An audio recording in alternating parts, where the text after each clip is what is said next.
சந்தியா ஜானகி சீரியலில் இப்போ ஒரு எக்ஸ்ட்ரானரியான எபிசோட் வந்திருக்கு. ஸ்கிப் பண்ணாமல் ஃபுல்லுடையும் கேளுங்க. இந்த வீடியோ உங்களுக்கு பிடிச்சிருந்துச்சுன்னா லைக் பண்ண பாருங்கள். ரொம்ப பிடிச்சிருந்துச்சுன்னா நம்ம சேனலுக்கு வந்து சப்ஸ்கிரைப் பண்ணி கண்டினியூஸாக ஆதரவு வந்துட்டாங்க. மகாலிங்கம் வந்து யதார்த்தமாக வந்து ரெஜிஸ்ட்ரேஷன் ஆஃபீஸ்க்கு வந்து வராங்க. ஏதோ வந்து பத்திரப்பதிவு பண்ணுறதுக்காக தான் வராங்க போல இருக்கு. அந்த இடத்துல ஒரு பக்கம் மாயா முன்னாடி வந்து பட்டு வெட்டி பட்டு சட்டையில் ரகுராம் வீட்டில் வந்து நிற்கிறாங்க. நம்ம சீனு மாயா ரூம் முன்னாடி, டேய் என்னடா இவ்வளோ அம்சமாக இருக்க, எனக்கு மட்டும்தான் பட்டு புடவை எடுத்துகிட்டு வந்து கொடுத்துருக்காங்கன்னு நினச்சேன், ஆனால் உனக்கும் இது மாதிரி பட்டு வேட்டி பட்டு சட்டைலாம் எடுத்துகிட்டு வந்து கொடுத்துருக்காங்கன்னு நினைக்கவே முடியலையே. எனக்கு என்னமோ வந்து நம்ம 2 பேருக்கும் தான் கல்யாணங்கிற மாதிரி தோணுது. நீ வீட்டில் வந்து எல்லாத்தையும் சொல்லியிருந்தானா கூடிய சீக்கிரம் நமக்கும் கல்யாணம் நடந்திருக்கும். நீ தான் வந்து சொதப்புன்னு சொதப்புற அப்படின்னு சொல்லிட்டு இருக்காங்க. அந்த இடத்துல இந்த புடவையில நீ ரொம்ப அழகா இருக்க, சரி நம்ம கிளம்பலாம், டைம் ஆயிடுச்சு அப்படின்னு சொல்லிட்டு வெளியில் வந்து வராங்க. அப்பன்னு பார்த்து என்னோட ஹேண்ட்பேக்கை எடுத்துகிட்டு வர மறந்துட்டேன், நான் போய் எடுத்துகிட்டு வரேன்னு சொல்லிட்டு உள்ளே வந்து போகிறாங்க நம்ம மாயா. அந்த இடத்துல அப்பன்னு பார்த்து நம்ம ஜானகியம்மா வந்து வராங்க. என்னடா பட்டு வெடி பட்டு சட்டையில் இருக்க, ரொம்ப அம்சமாக இருக்க, பாத்துடா சீனோ, எதுக்குடா இது மாதிரிலாம் வந்து பட்டு வெட்டி பட்டு சட்டை கட்டியிருக்க, நேற்று தான் சொன்னேனே அத்தை ஃப்ரெண்டோட கல்யாணத்துக்கு போகிறேன்னு. சூப்பர், கல்யாணத்துக்கு போ, எந்த பிரச்சனையும் இல்லை, பாத்துடா மாப்பிள்ளை நீ தான் சொல்லி உனக்கு வந்து தாலி கட்ட சொல்லிட போகிறாங்க அப்படின்னு சொல்கிறாங்க. அந்த இடத்துல நம்ம ஜானகியம்மா கிண்டல் அடிச்சுட்டு, இப்படியெல்லாம் நடந்துச்சுன்னா 10-15 மாப்பிள்ளை வந்து இந்த கல்யாண மண்டபத்தில் சுற்றிட்டு இருப்பாங்க. என் ஃப்ரெண்ட்ஸ் வந்து என் வயசில் இருக்கிற எல்லா பையனையும் வந்து இதே மாதிரி தான் ட்ரெஸ் கோட்டில் வந்து வர சொல்லியிருக்காங்க. சரிடா நான் போயிட்டு வரேன்னு சொல்கிறதுக்குள்ள, அத்தை என்னை ஆசீர்வாதம் பண்ணுங்க அத்தை, நேற்று தானடா ஆசீர்வாதம் பண்ணுறேன், உங்கள் மேலே எனக்கு மிகப்பெரிய மரியாதை இருக்குது, அப்படி இருக்கும்போது பார்க்குறப்பெல்லாம் வந்து ஆசீர்வாதம் பண்ணால் ஒன்றும் தப்பு இல்லையே, என்னடா இப்படி பண்ணிகிட்டு இருக்க, பட்டு வெட்டி பட்டு சட்டையில் ரொம்ப க்யூட்டாக அழகாக இருக்க, கந்திஷ்டி வந்துடும், அதனால் கண்டிப்பாக வந்து விபூதி இல்லை குங்குமம் வந்து நெத்தியில் வந்து வச்சுக்க, சரியா, வெறும் நெத்தியோட போயிடாதாங்கிற மாதிரி சொல்கிறாங்க. இது எல்லாத்தையும் மாயா வந்து ஒளிஞ்சு நின்று பார்த்துட்டு இருக்காங்க. அச்சச்சோ, அவரை பட்டு வெட்டி பட்டு சட்டையில் பார்த்ததுக்கே இவ்வளோ குறுக்கி கேள்வி கேட்குறாங்க. என்னெல்லாம் பட்டு புடவையில் பார்த்துருந்தாங்கன்னா அப்புறம் அவ்வளோதான், ஜானகி அம்மாவுக்கு வந்து தலை சுற்றி மயக்கம் போட்டு கீழே விழுந்துருப்பாங்கிற மாதிரி யோசிச்சுட்டு இருக்காங்க. அப்படியே கொடுக்கணுன்னா அவங்க வேறு ஏதாவது துணி காய வைக்கிறதுக்காக மொட்டை மாடிக்கு வந்து போகிறாங்க நம்ம ஜானகி அம்மா. இந்த விஷயத்தை அப்படியே சொல்கிறாங்க. நல்ல வேலைடா ஜானகி அம்மா என்ன பார்க்கலங்கிற மாதிரி சொல்லிட்டு இருக்காங்க. அந்த இடத்துல மாயா, நான் வந்து ஃபஸ்ட்டு கீழே வந்து போய் பைக்கில் வந்து உட்காந்துட்ருக்கேன், நீ யார் கண்ணிலையும் படாமல் வந்துரு அப்படின்னு சொல்லும்போது அப்படியே வந்து மாயாவும் வந்து வெளியில் ரைட்டில் வந்து திரும்புகிறாங்க.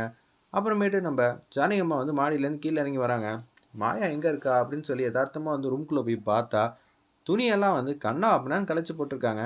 நம்ம மாயாவோட துணியும் தனத்தோட துணியும். என்னது இவங்கெல்லாம் பெண் குழந்தைங்களா, எப்படியெல்லாம் ரூம் வச்சுருக்காங்க, இவங்கெல்லாம் எந்த வீட்டில் போய் வாழ போகிறாங்களோ அந்த வீடெல்லாம் ரொம்பவே கஷ்டம்தான், தனா நீ கூட இப்படி இருப்பேன்னு நினச்சி கூட பார்க்கலங்கிற மாதிரி யோசிச்சுட்டு இருக்காங்க. அந்த இடத்துல நம்ம ஜானகி அம்மா ரிஜிஸ்ட்ரேஷன் ஆஃபீஸ்க்கு வந்து வராங்க. அப்போன்னு பார்த்து ஏற்கனவே வந்து டூப்ளிகேட்டாக ஒரு பொண்ணை வந்து செட் பண்ணி வச்சுருக்காங்க. ஏய் நீ கரெக்டாக பர்ஃபார்ம் பண்ணிடுவல்ல அப்படின்னு சொல்லி கேட்குறாங்க. நீங்கள் எதுக்கும் கவலைப்படாதீங்க, என்னோட நடிப்பெல்லாம் சூப்பராக இருக்கும், நீ தாம்மா கல்யாண பொண்ணு, அது மாதிரி வெக்கெல்லாம் பட்டுட்டு இருக்கு, சரியா, நம்மலாம் ரொம்ப வருஷமாக வந்து லவ் பண்ணிட்டு இருந்தோம் அப்படின்னு சொல்லு, அதுக்கு நான் 5 வருஷம் 10 வருஷம்னு சொல்லிடாத. சரிங்க, என்னோட பர்ஃபார்மன்ஸ்லாம் நீங்கள் பார்க்க தானே போகிறீங்க, அவங்க தான் பொண்ணு மாப்பிள்ளை, அவங்களுக்கு தான் கல்யாணம் நடக்க போகுது, அவங்கள ஏமாற்றி தான் கல்யாணம் பண்ண போகிறோம், சரியா அப்படின்னு சொல்லிடுறாங்க. அந்த இடத்துல சரிங்க நீங்கள் சொன்ன மாதிரி செம்மையாக வந்து பர்ஃபார்ம் பண்ணி எல்லாங்கிற மாதிரி தான் அந்த பொண்ணு வந்து சொல்லிட்டு இருக்காங்க. இவங்க தான் கல்யாணம் பண்ணா ரொம்ப அம்சமாக இருக்காங்க, ஐயாவோட செலெக்ஷன் ஆச்சு அப்படி தான் இருக்குங்கிற மாதிரி அந்த இடத்துல வந்து பேசுகிறாங்க. நம்ம குமார் ஒரு பக்கம், நீங்கள் பொண்ணை கூட்டிகிட்டு தனியாக போய் நின்று பேசிகிட்டு இருங்க, நான் ஆக வேண்டிய ஃபார்மாலிட்டிஸ்லாம் வந்து பார்க்கணும்ல அப்படின்னு சொல்லி குமாரும் நம்ம சீனு வந்து ரிஜிஸ்ட்ரேஷன் ஆஃபீஸ்க்குள்ளே வந்து போகிறாங்க. அப்பன்னு பார்த்து கேட்குறாங்க நம்ம சீனு, என்னென்ன ரொம்ப நேரம் ஆகுமா, ஏய் ரிஜிஸ்ட்ரேட்டர் வந்து உள்ளே உட்காந்துட்டு இருக்காரு, நமக்கு தான் ஃபஸ்ட்டு வந்து கல்யாணம் வந்து பண்ணி வைக்க போகிறாங்க, அப்படி இருக்கும்போது என்ன லேட் ஆக போகுது, 1 மணி நேரத்துக்குள்ளே எல்லா வேலையும் முடிஞ்சிருங்கிற மாதிரி சொல்கிறாங்க.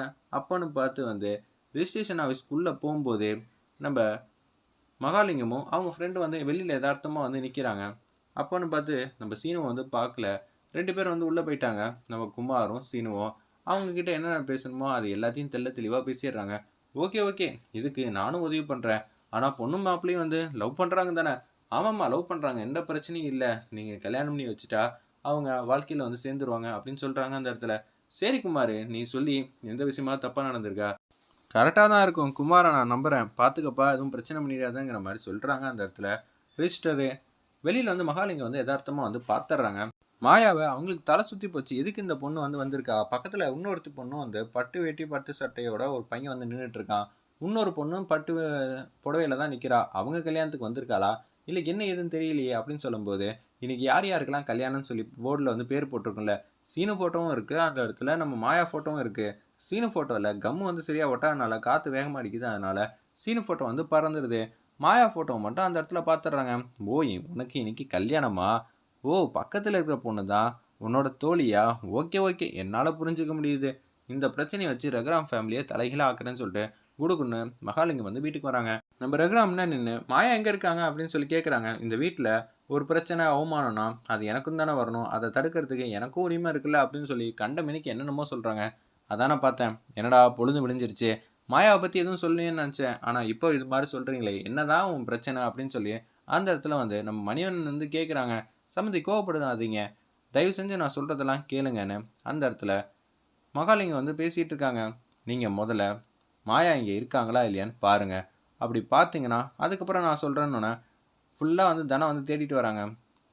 மாயா இல்லைப்பா அப்படின்னு சொல்லும்போது, உங்ககிட்ட எதுவும் சொல்லிட்டு போனாலா அப்படின்னு சொல்லி கேட்குறாங்க. அந்த இடத்துல நம்ம ரகுராம் வந்து ஜானகிட்ட, ஜானகி வந்து எனக்கு எதுவுமே தெரியாதுங்கிற மாதிரி சொல்லிடுறாங்க. அவங்க ரிஜிஸ்ட்ரேஷன் ஆஃபீஸில் வந்து இருக்காங்க. இன்றைக்கி அவளுக்கு கல்யாணம்னு சொன்னேன். சிவராமனுக்கும் ரகுராமுக்கும் சமக்கம் வந்துருச்சு. என்னடா நினச்சிக்கிட்டு இருக்க உன் மனசில்? உனக்கு மாயாவை சுத்தமாக பிடிக்காதுன்னு தெரிஞ்சுக்கிட்டு ஆரம்பத்துலேருந்து இப்போ வரைக்கும் மாயாவுக்கு குடைச்சல் மேலே குடைச்சல் கொடுத்துக்கிட்டு இருக்க. நீ மாயா மேலே பழி போடுறேன்னு சொல்லி நீ தான் வந்து சேரவாரி உன் மூஞ்சில் நீயே பூசிக்கிற. இதெல்லாம் தேவையா? சம்மந்தி, மாயா இந்த வீட்டில் இருந்தாங்கன்னா நான் காலில் வேணான்னு விழுகிறேன்னு ஆரம்பத்துலேயே சொல்லியிருந்தேன். இப்போ அதை நான் செய்ய முடியாது. நான் ரிஜிஸ்ட்ரேஷன் ஆஃபீஸுக்கு வந்து போயிருந்தேன்.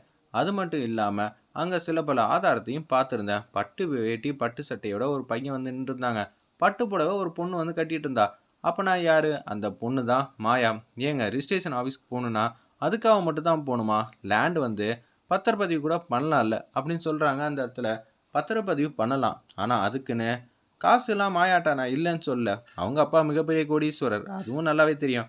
ஆனால் இந்த ஊரில் ரிஜிஸ்ட்ரேஷன் பண்ணணுன்னா உங்கள்கிட்ட சொல்லாமையா வந்துருப்பா? அவங்க ஃப்ரெண்டுக்கு ஏதாவது உதவி செய்ய கூட போயிருக்கலாம்ல அப்படின்னு சொல்கிறாங்க. அந்த இடத்துல நம்ம சிவராமன், நீங்கள் குடைச்சல் மேலே குடைச்சல் கொடுக்காதீங்க. மாயா எங்கள் வீட்டு பொண்ணு, மாயா அப்படிப்பட்ட பொண்ணெல்லாம் கிடையாதுங்கிற மாதிரி மாஸ் பண்ணுறாங்க நம்ம ரகுராம். ஒன்று மாலையும் கழுத்துமா வந்து அந்த இடத்துல குமாரும் நடிக்க வந்த பொண்ணும் இருக்காங்க.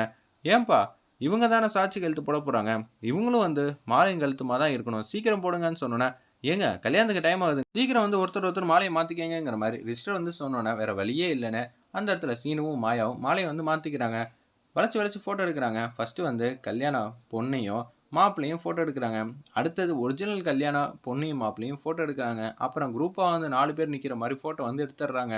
ரிஜிஸ்டருக்கு வந்து ஒரே ஒரு கல்யாண ஃபோட்டோ தான் தேவை, அதாவது சீனுவும் மாயாவும் தனியாக இருக்கிறது. அந்த ஃபோட்டோ வந்து எடுத்தோன்னே எடுக்க முடியாதுன்னு சொல்லிட்டு தான் இது மாதிரிலாம் ட்ராமா ப்ளே பண்ணி 3-4 ஃபோட்டோ வந்து தனித்தனியாக எடுத்து செட் பண்ணி வச்சுருக்காங்க. வேறு லெவலில் மாசாக இருந்துச்சுன்னே சொல்லலாம். அந்த இடத்துல சரிங்க, இன்னும் கொஞ்சம் நேரத்தில் நீங்கள் 2 பேரும் சாட்சி கையெழுத்து போட்டிங்கன்னா அந்த கல்யாணமே முடிஞ்சிச்சு. எடுத்தோன்னே ரிஜிஸ்டர் மேரேஜ் பண்ணுறவங்க தானே கையெழுத்து போடுவாங்க, அதெல்லாம் அந்த காலமாக, ஃபஸ்ட்டு நீங்கள் போடுங்க, நீங்கள் போட்டிங்கன்னா கரெக்டாக இருக்கும், அதுக்கு முன்னாடி தாலி கட்டுங்கன்னு சொன்னோன்னே சீனு கையில் வந்து தாலி வந்து இருக்குது. இதை பார்த்தோன்னு வந்து பேர் அதிர்ச்சியாக வந்து இருக்காங்க. நீங்கள் கண்டிப்பாக வாங்க ரகுராம், கண்டிப்பாக ரிஜிஸ்ட்ரேஷன் ஆஃபீஸில் நம்ம மாயாவுக்கு கல்யாணம் வந்து ஆகிருக்கும். இதை கேட்டோன்னா ரகுராம் வந்து எந்திரிச்சு நின்று பின்னங்காலால் சேரை வந்து எட்டி உதைக்கிறாங்க. அது பின்னாடி வந்து பறக்குது. வேற லெவலில் மாசாக இருந்துச்சுன்னே சொல்லலாம்.